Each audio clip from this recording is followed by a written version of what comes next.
Hello everyone, I am Anam and I am the faculty of Career Point Coaching Center Science and Commerce and I am your math teacher. Now I am going to teach you chapter number 1 Knowing Our Number.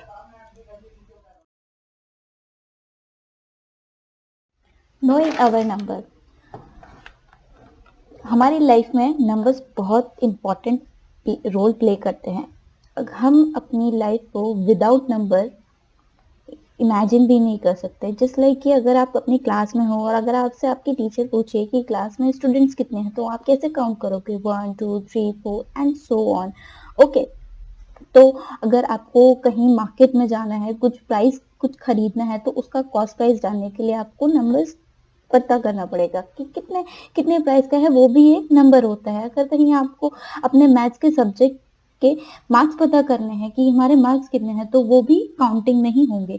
तो हम अपनी life को without numbers नहीं imagine कर सकते because everywhere numbers. Okay, तो जो numbers होते हैं, काउंटिंग नंबर्स होते हैं, वो नेचुरल नंबर भी होते हैं। मतलब कि कहाँ से काउंट करते हो, 1 2 3 4 5 6 काउंट करते हो तो उनको हम नेचुरल नंबर भी कहते हैं। Counting number is also known as natural number. तो 1 2 3 4 5 6 7 8 एंड सो ऑन।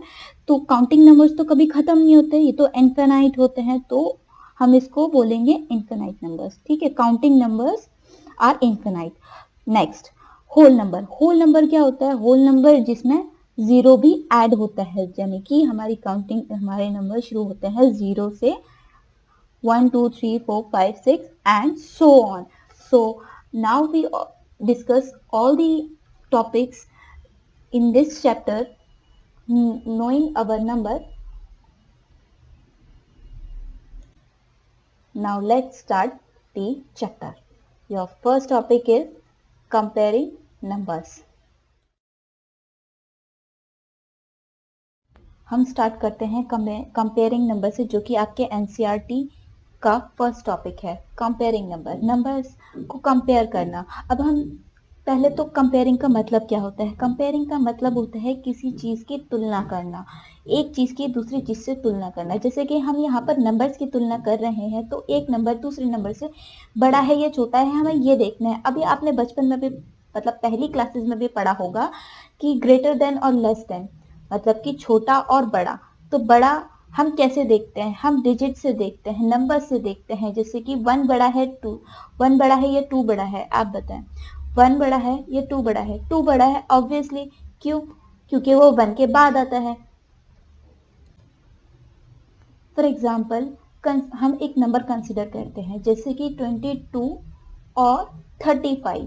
तो 22 और 35 में से कौन सा बड़ा है? हमें ये देखने के लिए हमें वंस टेंस करके देखना पड़ेगा। जैसे कि हमारा जो वंस है वो 2 है और हमारा टेंस है वो भी 2 है, और सेकंड डिजिट में हमारा वंस क्या है, वो हमारा 5 है और सेकंड डिजिट हमारा 3 है। तो 2 वंस में हमारा कौन सा, टेंस में हमारा कौन सा डिजिट बड़ा है, 2 या 3? 3। इट मीन्स यानी कि 35 बड़ा है। अगर हमारा 2 की जगह 22 में हमारा 2 की जगह 5 होता तो हमारा फर्स्ट डिजिट बड़ा होता। Comparing number when the total number of digit is same. The number with the highest leftmost digit is the largest number. If this digit also happens to be the same, we look at the next leftmost digit and so on. इसका मतलब ये हुआ कि हमें सबसे बड़ा number को देखना है वो कौन सा है। ठीक है, हम एग्जाम्पल के साथ इस चीज को क्लियर करते हैं। आप देखिए 340, 347, 560, 280 एंड 265। तो इन सब में से द लार्जेस्ट मोस्ट नंबर हुआ 560। क्यों? क्योंकि 5 इन सब डिजिट्स में से बड़ा है, हंड्रेड्स में, क्योंकि सारे के सारे नंबर्स जो हैं हमारे हंड्रेड्स में हैं, और हमारा हंड्रेड्स में अगर देखा जाए तो ये सारे के सारे नंबरों में से हमारा 5 बड़ा है, यानी कि 560 बड़ा हुआ।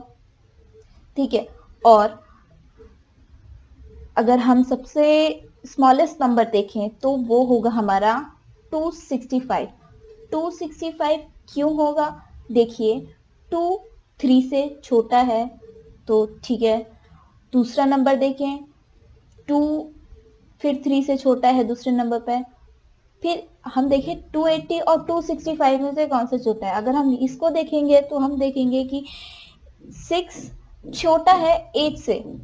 हम कंपेयर कर रहे हैं यहाँ पर 280 को 265 से। अगर 280 को 265 से हम कंपेयर करेंगे तो हम फिर से हमारा 265 ही स्मॉलेस्ट नंबर आएगा, क्योंकि टेंस में देखेंगे हम 80 बड़ा है या 65 बड़ा है, तो ऑब्वियसली 280 बड़ा है 265 से। क्यों? क्योंकि 6 छोटा होता है 8 से। Okay students, I hope you understand. Ascending order and descending orders and shifting digits. तो हम यहाँ पर बात करेंगे सिर्फ असेंडिंग और डिसेंडिंग ऑर्डर की।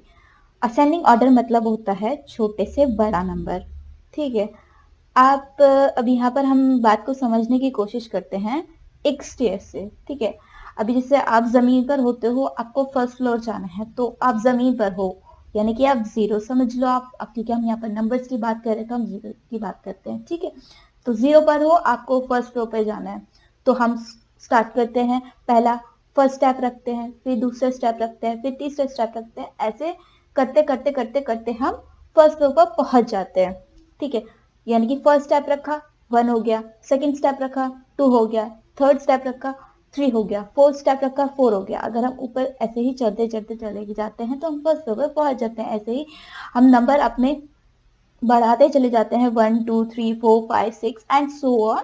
तो हम छोटे से बड़े नंबर पर पहुंच जाते हैं। हम असेंडिंग ऑर्डर ये हमारा पूरा होता है। असेंडिंग ऑर्डर मतलब छोटे से बड़ा।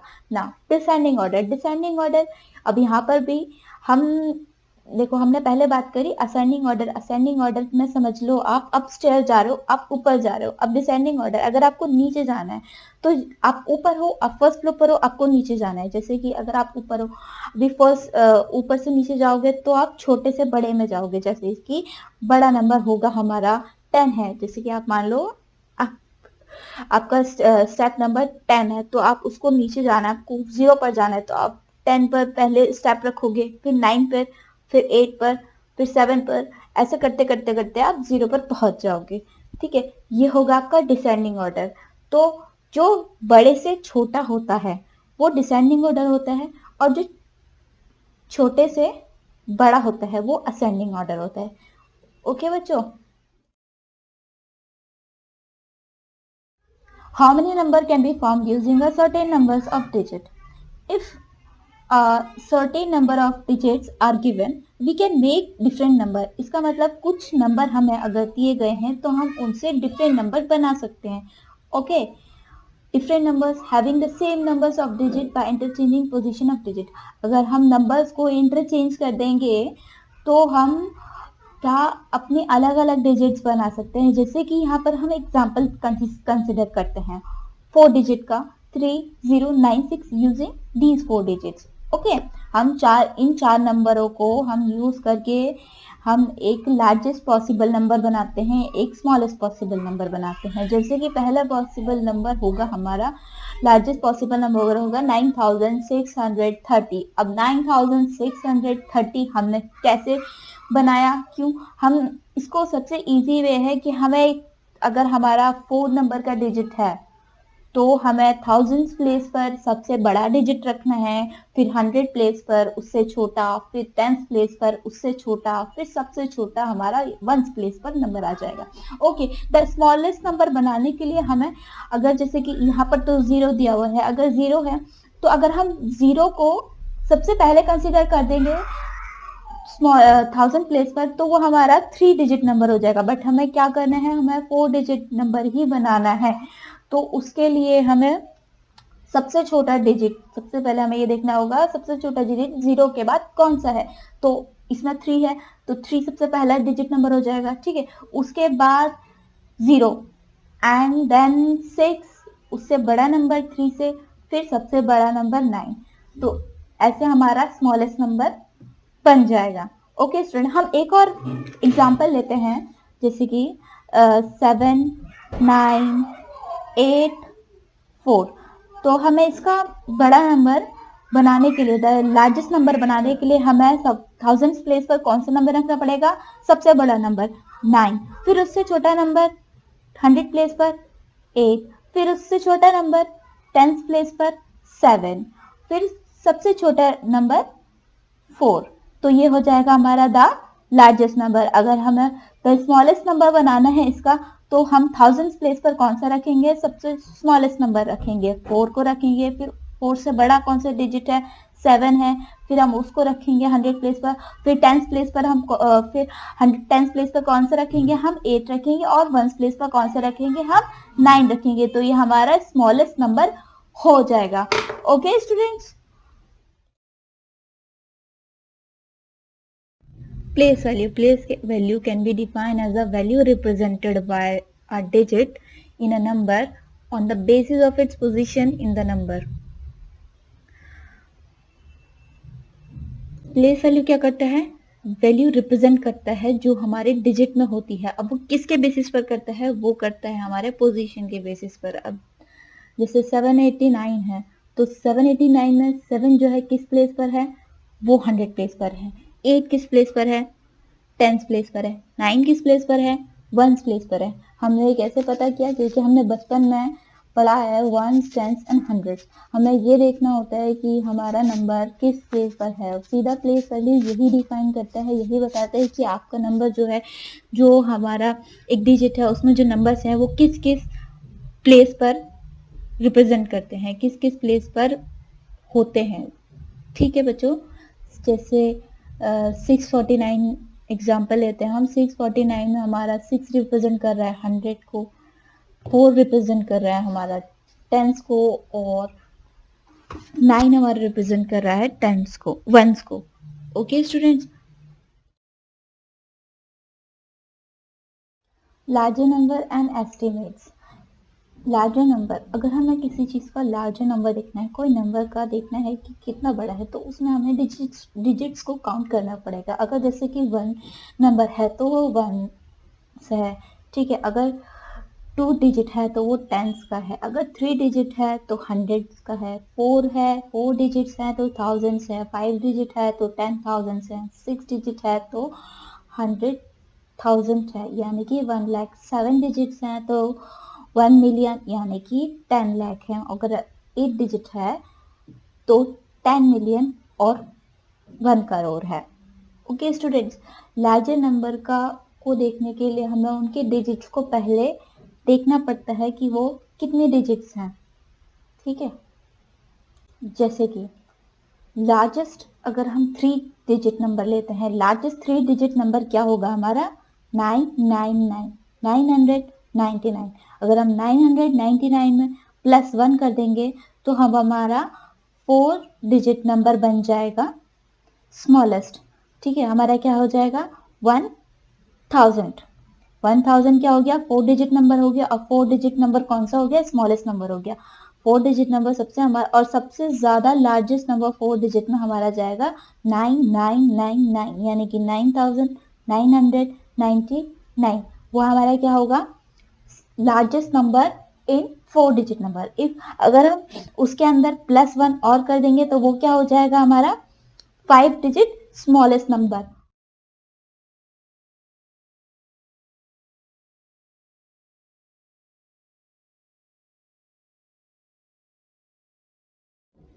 एस्टिमेशन। एस्टिमेशन क्या होता है? What is estimation? एस्टिमेशन मतलब होता है अंदाजा लगाना, किसी भी चीज का अंदाजा लगाना, किसी भी नंबर का राउंड ऑफ करना। ठीक है, अभी कोई बड़ा नंबर है, बहुत बड़ा नंबर है, उसका हम राउंड ऑफ कर सकते हैं। जैसे कोई नंबर है 8590, तो इसका राउंड ऑफ हमारा होगा 8600। ओके, तो हम ये कैसे पता लगाएंगे कि कैसे हमने किस बेसिस पर हम राउंड ऑफ कर सकते हैं? हम राउंड ऑफ कर सकते हैं उसकी डिग्री के बेसिस पर। डिग्री मतलब 10s, thousands, hundreds, 10,000, इस बेसिस पर हम उसको राउंड ऑफ कर सकते हैं। अभी आप एग्जाम्पल देखेंगे, अभी आप एग्जाम्पल समझने की कोशिश करिएगा।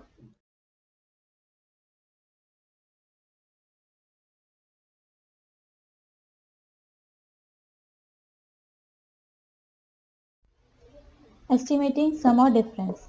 Estimating are used in adding and subtraction. Estimation किस में यूज होती है? एडिशन और सब्ट्रैक्शन में भी हम यूज कर सकते हैं, क्योंकि इससे हमारी एडिशन और सब्ट्रैक्शन इजी हो जाती है. जब जहां हमें एग्जैक्ट आंसर का यूज नहीं होता, हमें एग्जैक्ट आंसर नेसेसरी नहीं होता, तो हम राउंड ऑफ कर कर आंसर लिख सकते हैं. ठीक है, जैसे कि मैंने यहाँ एग्जांपल दिया है 7890, तो 7890 का राउंड ऑफ होगा 7900. 437 का राउंड ऑफ होगा 400. एस्टिमेटिंग सम क्या होगा? 8300. और एक्चुअल सम क्या है? 8327, जो कि नियरेस्ट है 8300 के. तो ऐसे हम कर सकते हैं एडिंग एस्टिमेशन में. यहाँ हम एग्जाम्पल देखते हैं एक सब्ट्रैक्शन का एस्टिमेशन में. Here 5678 is greater than 1090, so therefore round off the 1000. तो 5678 का राउंड ऑफ होगा 6000 और 1090 का राउंड ऑफ होगा 1000. सो एस्टिमेशन डिफरेंस आएगा हमारा 5000. तो एक्चुअल हमारा डिफरेंस क्या था? एक्चुअल डिफरेंस कितना था हमारा? 4588, जो कि नियरेस्ट है 5000 के. जो हमारा नियरेस्ट होता है हम उसको ही कंसिडर करते हैं. इसमें हमें राउंड ऑफ में नियरेस्ट प्लेस देखनी होती है कि वो किस तरफ है. ग्रेटर देन 5 है या लेस देन 5 है. अगर लेस देन 5 होगा तो नियरेस्ट 0 होता है, और अगर ग्रेटर देन 5 होगा तो नियरेस्ट 10 होता है.